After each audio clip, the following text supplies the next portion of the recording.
What's the hardest thing about moving out of home? Honestly, it's been the uncertainty. I moved out of my childhood home 4 years ago. Since that time I've moved between 5 apartments. For a while I didn't even unpack. I can't afford living alone in my area and roommates all have their own lives and responsibilities. I understand plans change, it's just tough. Recently I moved in with a friend and he seemed long term when we signed. Talked about years. I'm fine, acted in a large city, I could enjoy a few years here. 9 months later he was clearly done living with someone. Our private lives didn't clash, but I always felt he was a little embarrassed bringing people home. I talked to him about guests. Like first week and we agreed just no excessive amount. I had some girls over, but I think him being gay he felt a little weird exposing a long-time friend to his sexual world. I understand where he's coming from and would be fine, but I lost my job 2 weeks prior to him telling me he's not gonna renew. So I was jobless and about to be homeless. For people who don't know, most landlords run employment verification.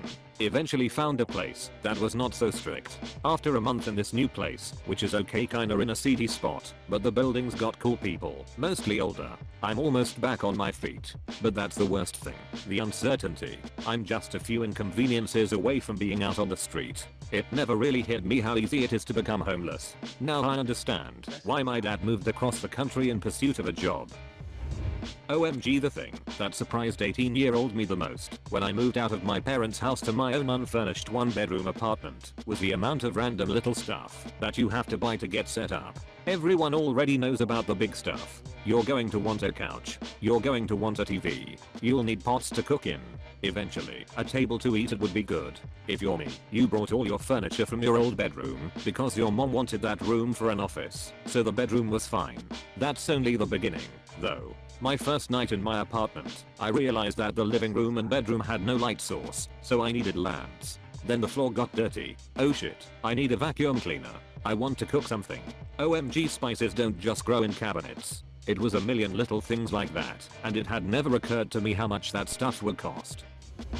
When I left my childhood home, the hardest part was knowing my childhood room was gone, and I could never go back to a place that I considered a sanctuary and safe place for my whole life up to that point. Edit. Dang, I'm seeing a lot people share similar situations, but I'm super duper lucky that my childhood home was also my father's childhood home, and we own all the property it's on, and my parents and all the siblings, all 8 of us, plan to keep it in the family for as long as we can, and I hope one day when I have kids of my own they will have the opportunity to grow up in the same house I did and that my father did. Realizing that every single life requirement is your responsibility now. No one but yourself will buy food, cook food, do laundry, fold laundry, clean the toilet, kill the spider, or call the repairman. As overwhelming as it may seem, it does rather quickly become the new norm. The year I was single and lived on my own was the most relaxed year of my life. When your parents still act like you live with them and need to check up on you 23x a day. I realize that is a privileged sounding complaint, but when you finally move out from a home with helicopter/controlling parents, it's really anxiety inducing to feel like if you don't respond to a phone call or text immediately they will call everyone you know, a 911, exaggerating but also kinda not. My parents did not treat me like I was a grown adult who had a job and paid her own bills after I moved out for a long time. Constant worry about bills. When you're a kid, the mortgage magically gets paid, the lights magically stay on, food magically shows up in the fridge, etc. All with zero effort on your part. Then you get your first place and the worry starts. Realizing just how much your parents actually did for you. There's so much they do that you probably aren't aware of until you're in your own place and having to do it all for yourself. For me, one of the hardest things has been to keep on top of the food in the fridge and eat it before it goes out of date. Parents planned meals and make sure nothing is wasted. Need to plan things in advance that you would never have thought about before. The first few nights, sleeping alone in your own home, knowing there's nobody else there, it's both a wonderful feeling and a terrifying feeling.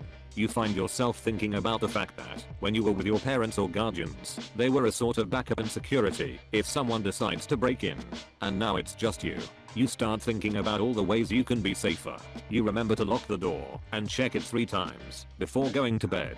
You start using that chain or deadbolt. You look into buying a doorbell camera. You make sure your phone is near your bed. You think about a fire starting while you sleep and get yourself an extinguisher and fire blanket. You probably get in the habit of closing your bedroom door when you sleep. And then there are the noises. The sounds that are all new and sometimes a bit worrisome. The neighborhood sounds different. The building sounds different. Was that creak just the house settling? Was it someone walking in your living room? Was that bang just a pipe doing what pipes do when the temperature drops? Or is it someone banging on your pipes? What's that noise on the ceiling?